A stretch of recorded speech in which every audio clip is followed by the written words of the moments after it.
Hello ভাই ব্রাদার্সরা, কেমন আছেন আপনারা সবাই? অনেক দিন পরে হাজির হয়ে গেলাম খুব ইন্টারেস্টিং একটা ভিডিও নিয়ে এবং আশা করছি আপনারা সবাই ভালো আছেন। বিশেষ করে অনেক দিন গরমের পরে প্রশান্তির বৃষ্টিতে হয়তো আপনারা অনেক সুস্থ বোধ করছেন এখন। এনিওয়ে, আমরা নর্মালি স্মার্টফোনের রিভিউ করার আগে যেটা করি, সপ্তাহখানেক বা কখনো কখনো 10 দিন 20 দিন ব্যবহার করে আপনাদের সঙ্গে আমাদের অভিজ্ঞতা শেয়ার করি। বাট লং টার্মে ওই ফোনগুলোর অবস্থা কি হয় ওইটা আপনাদের সঙ্গে শেয়ার করা হয় না, কারণ একটা ফোনের আসল চেহারা বের হয়ে যায় অনেকদিন ব্যবহার করার পরে। অনেক ফোন স্লো হয়ে যায়, ব্যাটারির চার্জ কমে যেতে শুরু করে এবং ক্যামেরার পারফরমেন্স কিন্তু ড্রপ করা শুরু করে, ক্যামেরার মধ্যে বালু ঢোকে, অনেক কিছু হয় ভাই। তো আজকে আমরা যেটা করব, একটা ফোন যেটা গত 3 মাস আগে রিলিজ হয়েছিল, ওই ফোনটা 3 মাস পরে কি অবস্থা সেটা নিয়ে আপনাদের সঙ্গে একটু আলাপ করব। এবং সেই ফোনটা অলরেডি আপনারা বুঝে গিয়েছেন, সেটা হচ্ছে টেকনো স্পার্ক 20 প্রো প্লাস। যখন এই ফোনটা রিলিজ হয়েছিল বেশ ভালোই জনপ্রিয়তা পেয়েছিল, কারণ কম দামে তারা কিন্তু দুর্দান্ত কিছু ফিচার দিয়েছিল। তাহলে এই ফোনের এই 3 মাস পরে এসে কি অবস্থা, চলেন একটু জেনে আসি। দেখছেন আপনাদের ভালোবাসা চ্যানেল টিটিপি বা টাইনা টুনা পাস। অবশ্য আমরা আজকে দেখবো যে এই ফোনটা 3 মাস পরে পাস করে কিনা। Let's get started.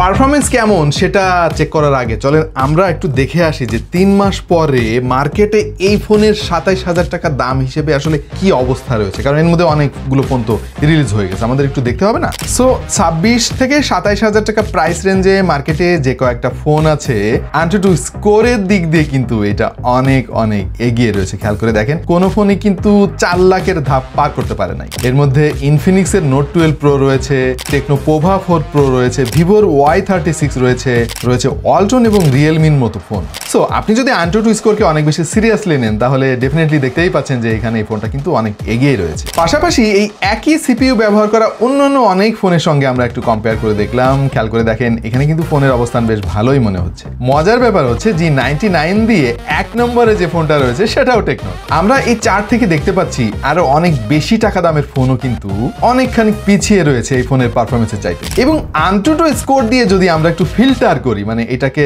উপরের দিকে রেখে যদি বাকি ফোনগুলোর অবস্থা একটু দেখার চেষ্টা করি, খেয়াল করে দেখেন এখানে কিন্তু 40,000 টাকা দামের ফোনও কিন্তু অনেক অনেক পিছিয়ে রয়েছে। লাস্টলি, টেকনোর যতগুলো ফোন আমরা রিভিউ করেছি সাম্প্রতিক সময়ে, তার মধ্যেও কিন্তু এই ফোনটা বেশ ভালো একটা অবস্থানে রয়েছে। সো যেটা বুঝতে পারলাম সেটা হচ্ছে এখনো মানে এই 3 মাস পরে এসেও কিন্তু এই ফোনটা মার্কেটে বেশ ভালো একটা অবস্থান ধরে রাখতে পেরেছে considering the price.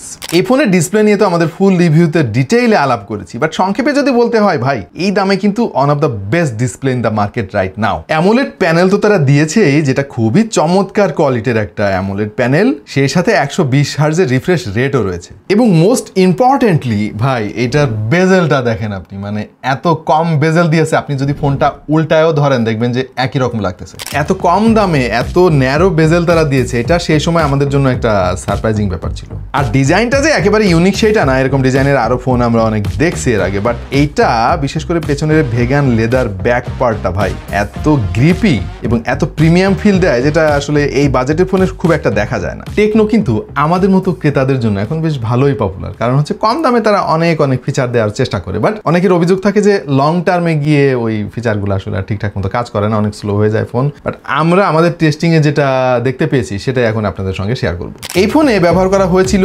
G99 processor, যেটা ব্যাপকভাবে আমরা অনেক অনেক ফোনে ব্যবহার করতে দেখেছি। এবং টু বি ভেরি অনেস্ট, এই চিপসেটটা কিন্তু যথেষ্ট রিলায়েবল। তাছাড়া 6 ন্যানোমিটার বেস চিপসেট হওয়ায় এতে কিন্তু খুব একটা হিটও হয় না এবং ব্যাটারি কনজাম্পশনও কিন্তু অনেক কম হয়। এবং 3 মাস পরে এসে আমরা মোটামুটি বেশ একই রকম পারফরমেন্স দেখতে পাচ্ছি। আমরা র্যাম ম্যানেজমেন্ট টেস্ট করার জন্য ব্যাকগ্রাউন্ডে অনেক অনেক অ্যাপ অ্যাক্টিভ রেখে একটু ট্রাই করে দেখলাম এবং খেয়াল করে দেখেছি যে এটা বেশ ভালোই মাল্টিটাস্কিং করতে পারে এখনো পর্যন্ত। তেমন কোনো হিটিং ইস্যু আমাদের নজরে পড়েনি এবং এর যে ব্যাটারি কনজাম্পশন ঠিকঠাকই মনে হয়েছে।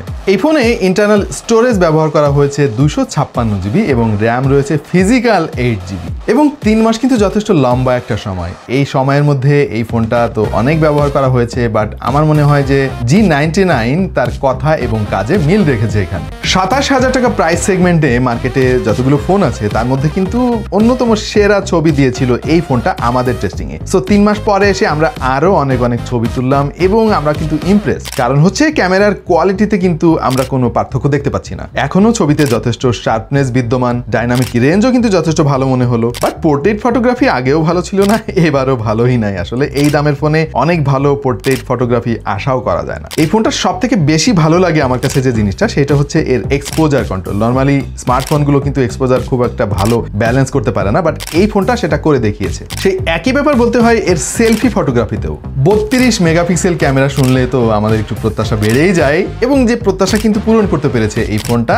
আগেও বেড়েছিল, এই 3 মাস পরে এসেও দেখতে পাচ্ছি ছবির কোয়ালিটি সেই একই রকমই রয়েছে। তবে একটা অপূর্ণতা আগেও ছিল, এখনো রয়েছে ভাই, আর সেটা হচ্ছে এই ফোন দিয়ে 4K রেকর্ড করা যায় না, এবং 60 FPS এ আপনি 1080p রেজুলেশনে রেকর্ড করতে পারবেন। স্টেবিলাইজেশন মোটামুটি আর কি, খুব ভালো না খারাপ না। আর একটা ইম্পর্টেন্ট অপূর্ণতা যেটা আগেও শেয়ার করেছি, আমরা এখনো করি ভাই, এতে কোনো আলট্রা ওয়াইড শুটার নাই। আসলে আলট্রা ওয়াইড শুটার থাকলে এটা one of the best camera in the market right now, এই কথাটা আমি ইজিলি বলতে পারতাম।